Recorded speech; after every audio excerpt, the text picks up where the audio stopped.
Hello, and welcome to another episode of Glorious Life on Wheels.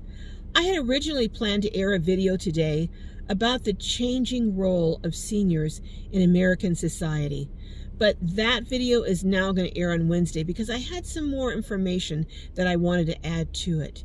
Meanwhile, today I have a tour that I think you're really going to enjoy. It's a tour that is kind of a no-build build, and let me explain that. There are no cabinets.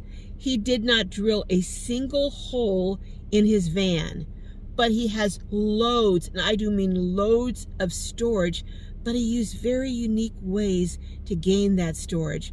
Also, he has some really interesting gadgets that I love, and in fact, I've ordered a couple of those things.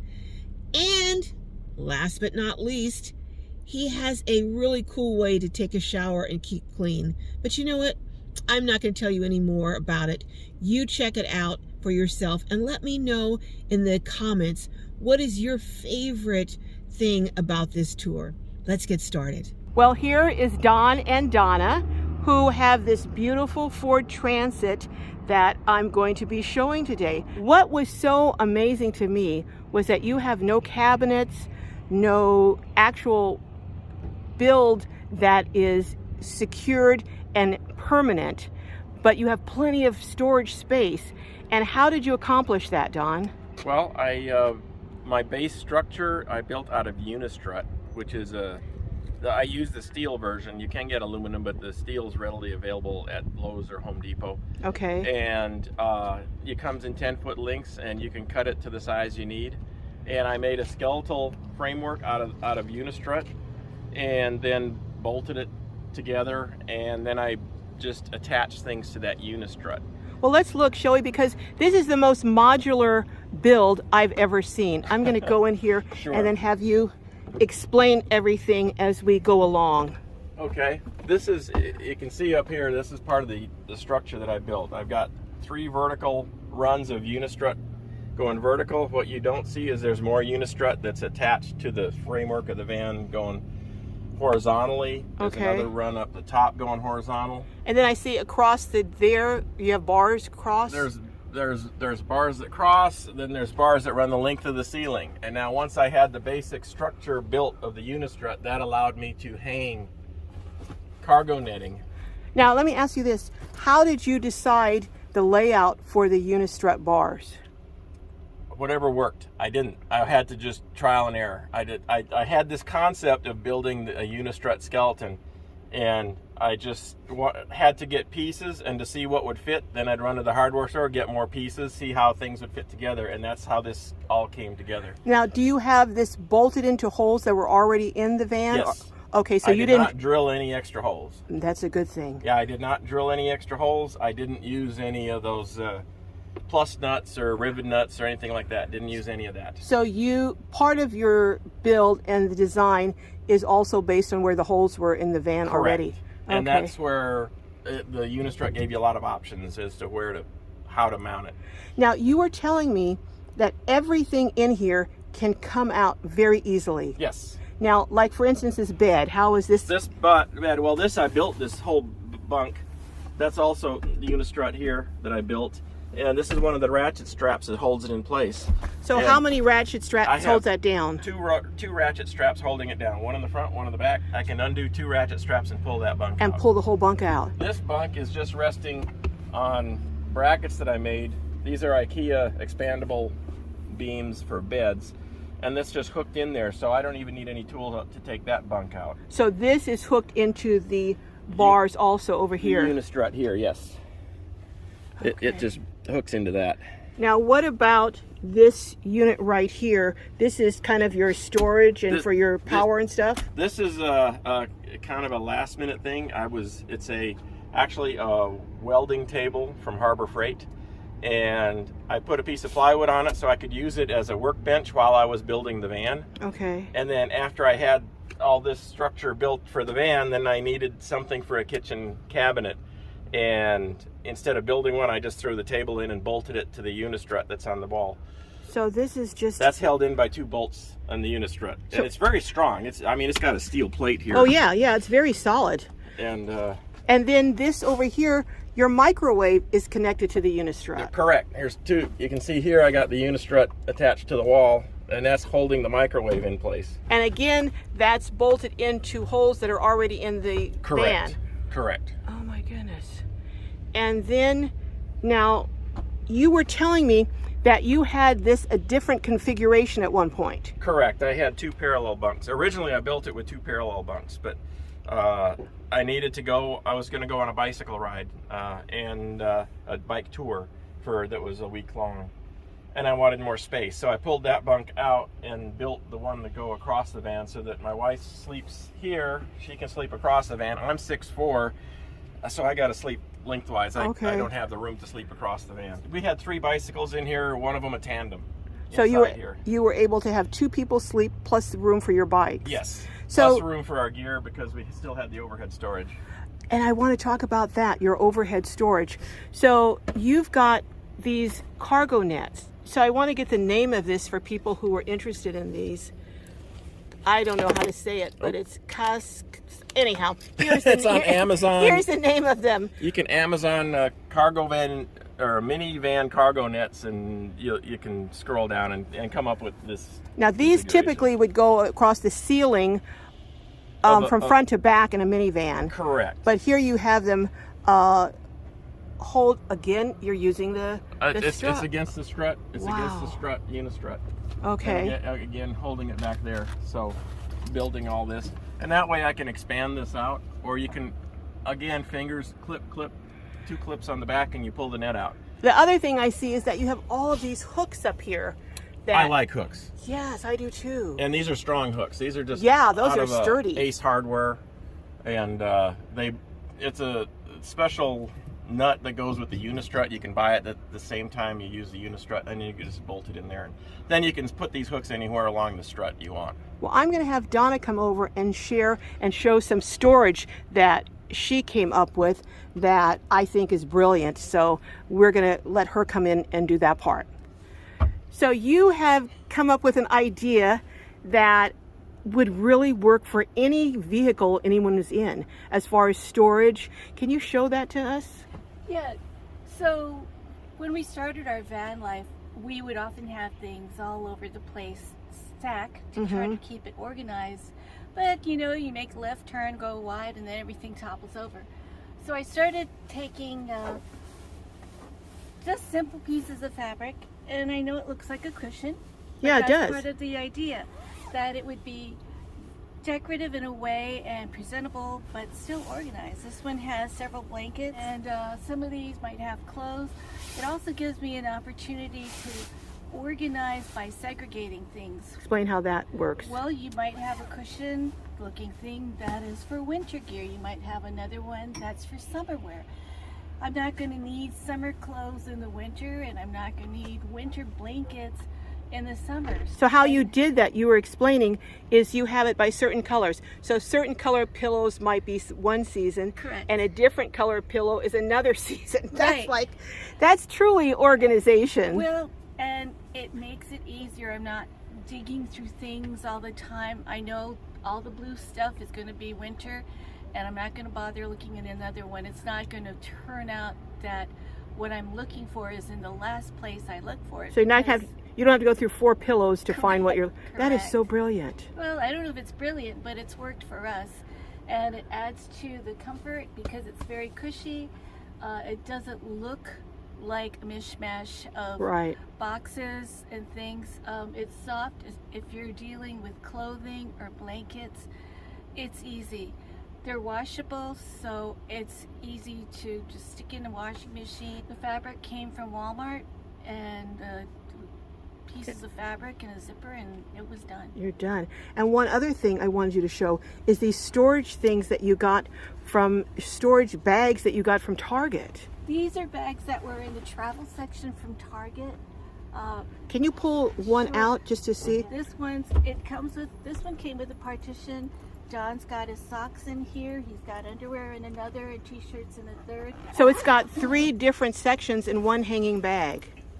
Well, and you hang them on the hooks. So you got this section, the middle, and the bottom. You can get a lot of stuff, a lot of clothes in that. Yep, and you're staying organized, and in this case it's out of the way and it's very easy to store. Again, if you needed, you can wash this and not even worry about having a hard surface for it. Right. We travel a lot. This can easily go into a suitcase also. You know, one thing that I noticed about this is you have so much space, open space in here. Since you don't have the cabinets, you were saying, Don, that that's one of the things that you wanted to accomplish, is to have a sense of open airiness. I wanted an open air space, and I figure when I have an open space, I can use the space for multiple uses. Like standing right here, you can work on the kitchen, you can cook with it. This also turns into a shower or bathroom area. Show me and my viewers where your shower is. If you look up at the ceiling right here, okay, you'll see a ring of 8 clips, and those are just clips from Walmart. And this is out of marker poles from Walmart also. Okay. And I just attached them to make a ring out of it. You could use like a hula hoop if you have a way to attach that. And then I keep my shower stuff in here, and this is just a 6 by 8 foot tarp, and a 6 foot tarp is just works perfect for the height of the van. Tarp will hang down, and if you open it up 8 feet around this way, will give you a little bit of overlap, so you don't lose water. And then what does the water go into? And that's the key to the whole thing, is the shower pan. We have to be thankful to our little friends, the dogs, and this is a doggy pool. That is so cool. This is a 32 by 8, so it's 32 inches around, okay, with 8-inch sides, and the circumference, it just fits right in there, and it gives you a great cylinder. Now, where do you get your water from? That is from a spray can, and it's I originally started with a plastic spray can, which works, but that was getting old. I've been using that for almost 8 years, so I decided I needed to upgrade, and I went to a steel one, which allows me to put the steel one directly on a stove. Oh, so you put it on the stove and heat up the water? I can heat up the water. And then I've replaced the hose that it comes with in that spray handle for chemicals and stuff. Just take it off and put a 8 foot 1/4 inch hose. This one's a heavy duty rubber hose. You can use a lighter nylon hose if you want. Now, was this fitting, you added this fitting to? That was there. That was there. That was in the can. All I did was take the old hose off and put this hose on. And then you got to have the hose with an adapter to go from 1/4 inch to a garden hose, which is a 3/4 inch. Okay. And then the garden hose, depending on what kind of nozzle you choose to get, gives you different options for shower, mist, or full cone center. Now, how much, when you pump this up, how long can you hose yourself down with one pressure rise? It depends on how much pressure you've got in there and what setting you're using. Okay. If you want to be conservative and use the mist setting or the center setting, it gives you an adequate amount of time to get wet. All you're going to do is get your body wet, lather down, and rinse off. This has worked very well. We both took showers in it this morning, actually around noon, because it's warmer. Speaking of bathroom with shower and everything, I can see that you have a portable toilet over here. Yes, this is just a regular cassette toilet.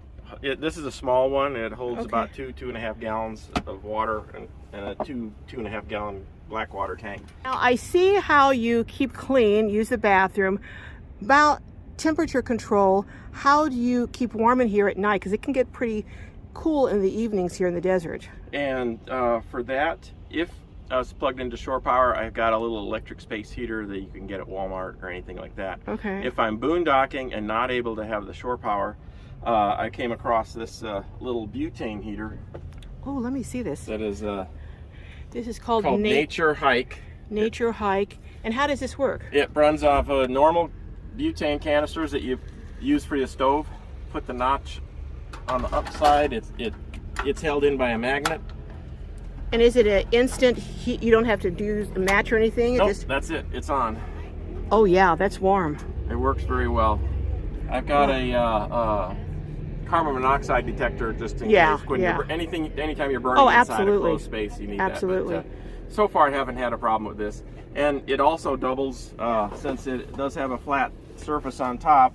If you just have a small cup or that's metal, that is metal, yeah, you can set that on top and heat your coffee up in the morning. So it takes the chill out as you're getting dressed, and by the time you're dressed and ready to go, you got warm coffee. You have so many gadgets in here and storage ideas, but this is, again, it is the most modular unit I've ever seen that can come apart and be changed in an instant by just taking out a couple of bolts. This is just brilliant. Before we go, I would like to look at the back real quick. Okay. I really wanted to show the back because of your, as you say, your walk-in closet. I came up with a walk-in closet idea here, and my wife likes to hang clothes. Okay. So I was able, since I used the Unistrut for the build, it gave me a structure to hang large eye bolts off of the Unistructure, so that I actually have 3 of them, and that gives her about 30 inches of closet rod space in this van. So you have plenty of room for hanging clothes. Yes, there's plenty of space here for hanging clothes. We've got more space than we're actually using. And right those now. are very sturdy. I can see very sturdy, heavy duty Oh, they're eyeballs. heavy duty. Yeah, I tend to over-engineer things. Okay. Are you an engineer by trade? No, I'm not. All of this extra space back here too for storage. Yes. And then your water system. It's very simple. I just use gallon jugs, and the wash, that's for drinking. Okay. And wash water I'd keep in this 5-gallon jug. Okay. And I use it just to fill up my spray can for showers. So you're very, very low maintenance.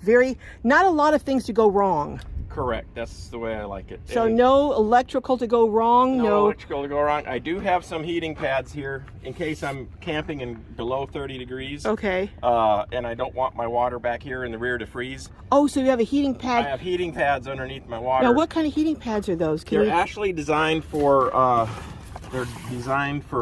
plants, for seed bed plants. And I originally got them because I like to bake, and I got them to help my dough to rise. Okay. And then I thought, well, I got these things, they should keep my water from freezing. And what are they called? Okay, so there power carbon film, and you use that to keep your water from freezing. Correct. I just have the jug sitting on that, and it keeps. So far, I've been camping down to 20 degrees with no problem. But again, low energy usage. Correct. And low maintenance. It's very low energy usage, very low maintenance. Speaking of energy uses, what do you actually power? The few things in here that need power, what do you power them with? I have 2 Blue Eddy power stations. I originally started with the AC70, and then last year I upgraded to the Elite 200. Okay. And now, do you have those connected to solar panels? They are not. I do not have solar. I didn't want to mess with solar. I wanted to keep the roof line clean to save on fuel economy. Okay, and so how do you charge them? I have a DC to DC charger back behind that little piece of bamboo. And that's all you use to power them? It powers whenever I drive. Whenever I'm turning the car on, it will be charging. And now you can also, can you unplug those and take them in somewhere and plug them in? Yes. Okay, so they're just held down by another ratchet strap. So you've got DC charging, and then you can just take them in somewhere and plug in. And if I get shore power, if I plug into shore power, then I've got charging also. Right. Because I have a shore power plug underneath the rear bumper that you can't see, but it's there. Very, very little to go wrong. I love that. Well, Don. And if I don't like something, I can change it easily. Yes. So that way I don't have regrets. Yes. Well, thank you so much. I so appreciate your taking the time to speak with me and show everyone how you can do it with this. Again, it's Unistrut. Well, it's almost Instastrut. It's almost Instastrut. But Unistrut. It's kind Unistrut. of like a big boy's erector set. Yes, exactly. Yeah. Well, thank you so much, and we'll see you and Donna down the road. Okay. Thank you very much.